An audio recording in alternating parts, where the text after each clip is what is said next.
पश्चिम बंगाल के मुर्शिदाबाद में नए वक्फ कानून के विरोध में हुई हिंसा कोई गुस्सा नहीं बल्कि प्रायोजित हिंसा थी।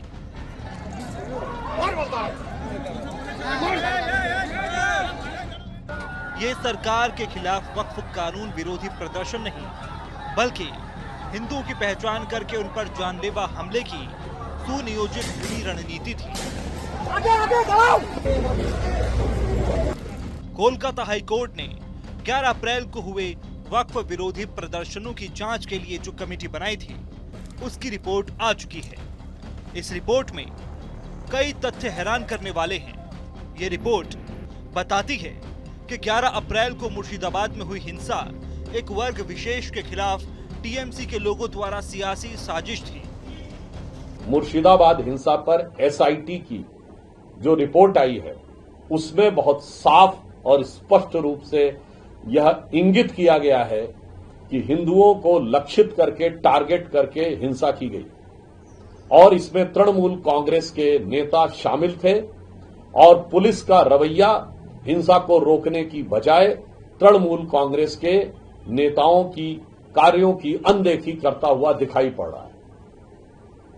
इससे एक बात बहुत साफ हो गई है कि हिंदू समाज को टारगेट करके उनके विरुद्ध हिंसा करने की श्रृंखला मुर्शिदाबाद से लेकर पहलगाम तक साफ दिखाई पड़ रही है। पश्चिम बंगाल के मुर्शिदाबाद जिले में वक्फ विरोधी प्रदर्शन के नाम पर जो हिंसा हुई थी उसका एक एक सच अब सामने आ चुका है।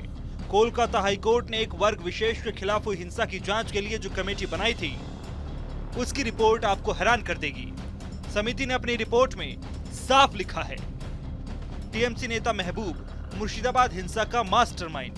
11 अप्रैल को धुलियान में हुई घटनाओं के दौरान स्थानीय पुलिस निष्क्रिय और अनुपस्थित थी।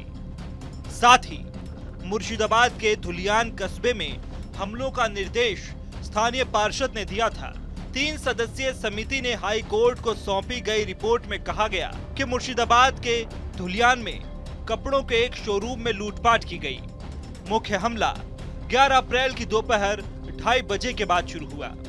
जांच कमेटी की रिपोर्ट में ममता सरकार की कार्यशैली पर भी सवाल उठाए गए हैं। कमेटी की जांच रिपोर्ट कहती है कि पुलिस ने दंगे रोकने के लिए ठीक से काम नहीं किया। मुर्शिदाबाद पुलिस ने प्रभावी ढंग से कार्रवाई नहीं की जिससे हालात लगातार खराब होते चले गए।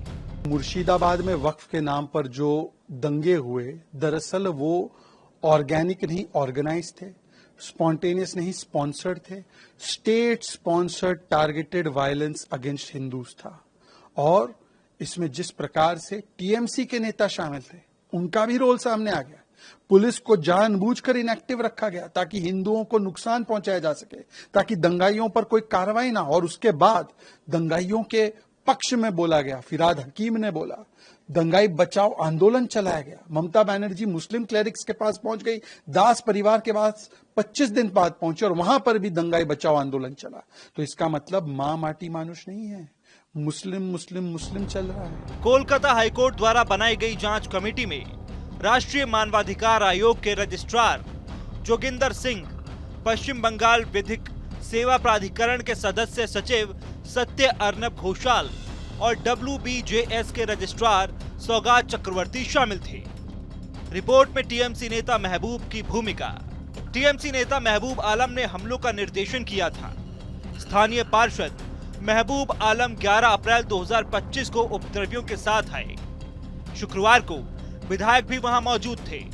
उन्होंने तोड़फोड़ देखी और चले गए, लेकिन हिंसा 12 अप्रैल 2025 को भी जारी रही। मौजूदा पार्षद महबूब आलम पहले धुलियान नगर पालिका के पूर्व अध्यक्ष रह चुके हैं। धुलियान कस्बे में हमलावरों ने कथित तौर पर पहचान छिपाने के लिए अपने चेहरे ढके हुए थे।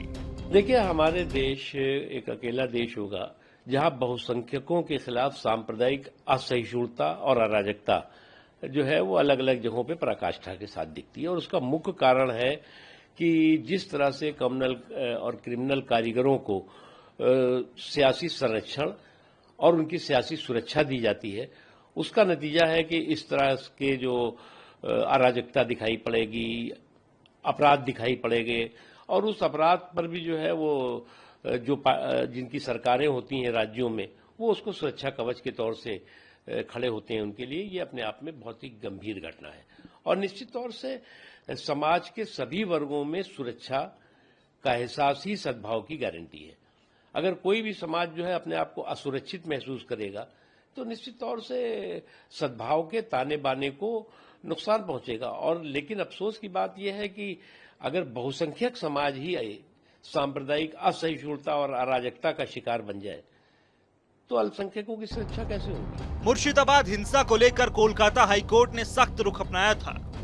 कोर्ट ने जो कमेटी बनाई थी उसने हिंसा प्रभावित क्षेत्रों का दौरा किया, पीड़ितों से बात की और हाईकोर्ट को अपनी रिपोर्ट सौंपी।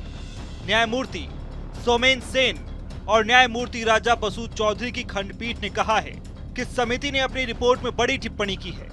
कहा है कि राज्य द्वारा अपने नागरिकों के एक वर्ग की सुरक्षा करने में विफलता में सुधार करने का एकमात्र उपाय मूल्यांकन के लिए योग्य विशेषज्ञों की नियुक्ति करना है। समिति ने अपनी रिपोर्ट में इस बात को दर्ज किया है कि मुर्शिदाबाद हिंसा के दौरान वहां बेट बोना गांव में 113 घर बुरी तरह प्रभावित हुए हैं। ज्यादातर लोगों को घर बार छोड़कर मालदा में शरण लेनी पड़ी, लेकिन पुलिस प्रशासन ने उन सभी को वापस लौटने पर मजबूर कर दिया। इसलिए लोगों में असुरक्षा की भावना बढ़ती गई। साथ ही हरगोविंद दास और उनके बेटे चंदन दास की हत्या का जिक्र करते हुए रिपोर्ट में कहा गया है कि हिंसक भीड़ ने घर का मुख्य दरवाजा तोड़ दिया और बेटे चंदन दास और उसके पिता हरगोविंदा दास को ले जाकर पीठ पर कुल्हाड़ी से वार किया। एक व्यक्ति वहां तब तक इंतजार करता रहा जब तक कि वे मर नहीं गए। रिपोर्ट में यह भी कहा गया है कि हिंसा के दौरान मंदिरों को भी नष्ट कर दिया गया, जबकि टीएमसी ने इस पूरे मामले में अपनी सफाई देते हुए घटना में सियासी साजिश से पल्ला झाड़ा है। देखिए, मुर्शिदाबाद का ऊपर जो रिपोर्ट आप जो बात कर रहे हैं, वो रिपोर्ट लेकर भाजपा डिस्टॉर्टेड कैंपेन कर रहा है। देखिए, वो रिपोर्ट में क्या है, वो रिपोर्ट कंप्लीट है, अनबायस्ड है, ग्राउंड रियलिटी बेस्ड है। ये हम लोग देखेंगे, एनालाइज करेंगे, लेकिन भाजपा जो कर रहे हैं वो पूरा गलत कर रहे हैं। नए वक्फ एक्ट के विरोध में बंगाल में हुए प्रदर्शनों के दौरान 8 अप्रैल से 12 अप्रैल के बीच व्यापक तौर पर हिंसा हुई थी। मुर्शिदाबाद के सुती, धुलियान, शमशेरगंज और जंगीपुरा इलाकों में हुई हिंसा का महिला आयोग ने भी संज्ञान लिया था। विरोध प्रदर्शन के बीच मुस्लिम बहुल इलाकों में हुई झड़पों में 3 लोग मारे गए और सैकड़ों लोग बेघर हो गए। अब कोलकाता हाईकोर्ट द्वारा गठित कमेटी की रिपोर्ट के बाद इस मामले में पीड़ितों को इंसाफ मिलने की उम्मीद है।